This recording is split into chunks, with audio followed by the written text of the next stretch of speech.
Roy Suryo CS menggelar deklarasi perlawanan atas penetapan mereka sebagai tersangka. Para tersangka menyerukan perlawanan terhadap ketidakadilan atas penetapan mereka sebagai tersangka. Deklarasi ini digelar di Gedung Juang, Jakarta Pusat sebagai bentuk perlawanan. Dalam deklarasi tersebut, Roy Suryo mengatakan ada ketidakadilan pada penegakan hukum yang dilakukan oleh Polda Metro Jaya. Ia menegaskan bahwa perjuangan belum selesai dan siap menjalani proses hukumnya. Ia menolak tuduhan dan mengatakan bahwa ia mengubah data ijazah Jokowi.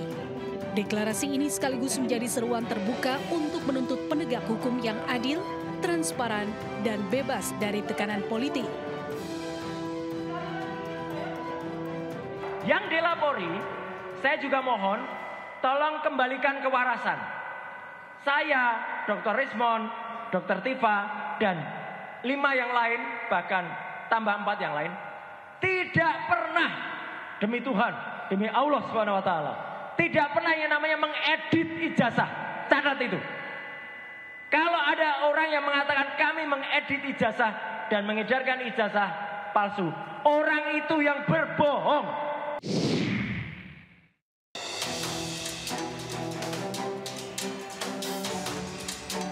Hujan dengan intensitas tinggi mengubah sejumlah titik di Kabupaten Pangandaran menjadi lautan air.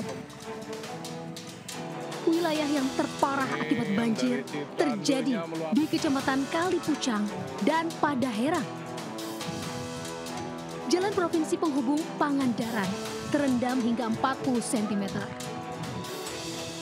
Kendaraan roda 2 tak lagi bisa melintas, sementara warga terpaksa berjalan kaki menembus banjir demi beraktivitas. Kecamatan Padaherang, Dusun Sukasari, Desa Sukanagara menjadi wilayah terparah. Total, rumah yang terdampak di 2 kecamatan itu mencapai 181 unit dengan rincian 31 rumah di Padaherang dan 150 di Kalipucang. Luapan terjadi karena Sungai Citandui tak mampu menampung debit air kiriman dari wilayah hulu meliputi Ciamis, Banjar, dan Tasikmalaya. Masuk rumah? Masuk rumah dari jam 1 malam. Sering ya? Biasa kalau besar kayak gini per 5 tahun sekali. Di Kecamatan Padaherang ada 2 desa, yaitu Desa Sukanagara dan di Desa Ciganyeng. Tapi ini sekarang ada pengungsi yang sambil menunggu air reda lah. Kini, sebagian warga telah mengungsi mengantisipasi adanya banjir susulan. Pemerintah setempat juga mengimbau warga agar waspada lantaran curah hujan masih tinggi. Dari Pangandaran, Jawa Barat, Irfan Ramdiansyah melaporkan.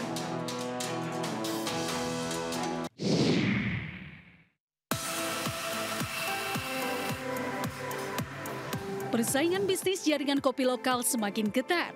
Hal tersebut dipicu oleh meningkatnya daya beli masyarakat yang mendorong permintaan minuman kopi lebih berkualitas dan punya nilai tambah.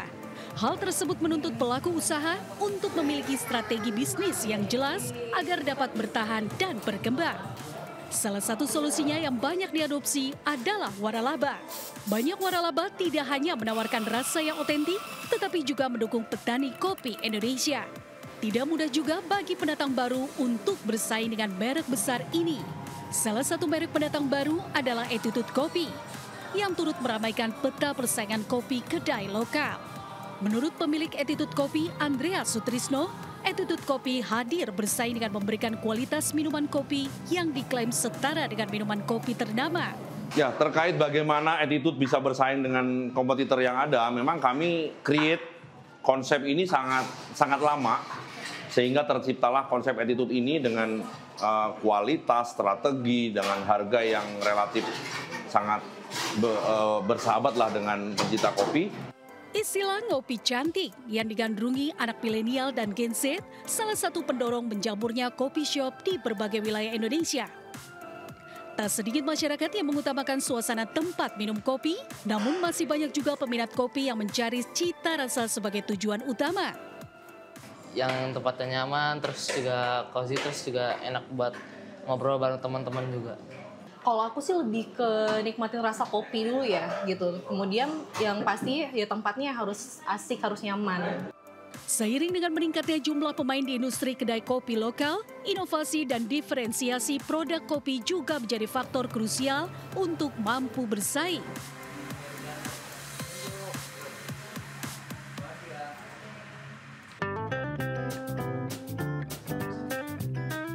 Seminar Bisnis Leader Talk bertema memimpin industri asuransi melalui program literasi.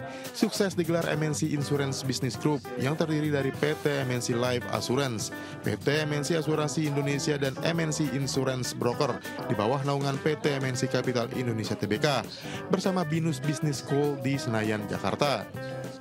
Ajang bergengsi ini memberikan edukasi konsep dasar keuangan, perencanaan investasi, hingga manfaat asuransi sebagai bagian dari perlindungan finansial. Dalam kesempatan ini, Managing Director Insurance Business Group dan Presiden Director MNC Life, Risa Dilianti, turut hadir berbagi pengetahuan mengenai literasi asuransi kepada mahasiswa peserta seminar. Acara di BINUS kali ini berharap bahwa semakin banyak mahasiswa yang lebih aware tentang bagaimana melakukan perencanaan keuangan untuk masa depan. Kerjasama dengan beberapa kampus untuk memberikan literasi bahwa bisa dimulai dari lingkungan terkecil sekalipun sampai ke komunitas. Kami memang mengadakan acara Leaders Talk ini secara rutin untuk memberikan insight kepada mahasiswa kami mengenai praktek bisnis terbaik di berbagai industri. Dan kebetulan pada malam hari ini yang sharing adalah dari MNC Life. Program literasi ini diharapkan memberikan pemahaman kepada mahasiswa pentingnya literasi asuransi, serta mendorongnya menjadi agen perubahan dalam membangun masa depan finansial yang lebih cerdas dan berkelanjutan bagi Indonesia. Dari Jakarta, Bagus Prasetya Yudi Permana, iNews melaporkan.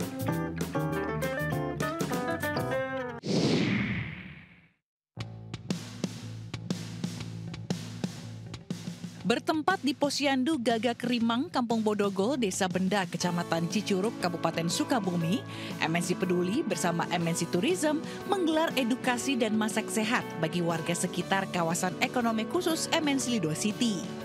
Dengan menghadirkan chef terbaik dari Lido Lake Resort, warga diajarkan cara mengolah bahan makanan yang ekonomis menjadi hidangan bergizi, seperti tumis kacang panjang, fuyung hai, dan lele bakar.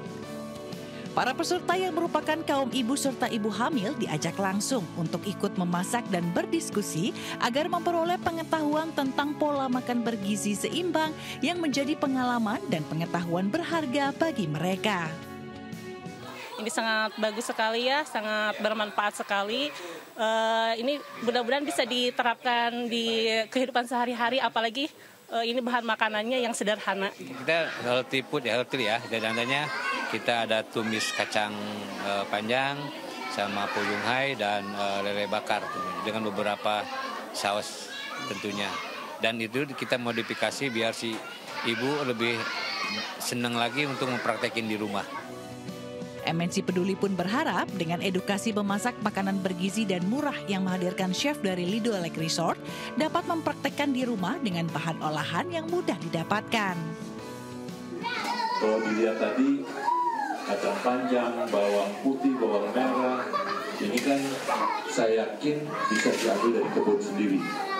Ya, cuman bagaimana supaya cara memasaknya itu benar-benar sehat. Kemudian bagaimana bisa rasa nikmat. Melalui kegiatan ini, MNC Group menegaskan komitmennya untuk terus mendukung kesehatan dan pendidikan berkelanjutan demi terciptanya generasi cerdas anak bangsa. Dari Sukabumi, Jawa Barat, Stephen Patinama, Damar Wicaksono, iNews melaporkan.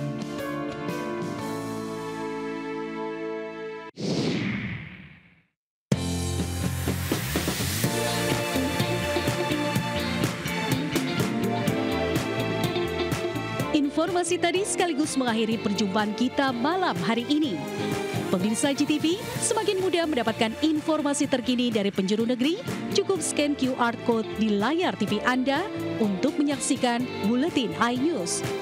Saksikan tayangan GTV di mana saja melalui RCTI Plus. Selamat malam dan sampai jumpa.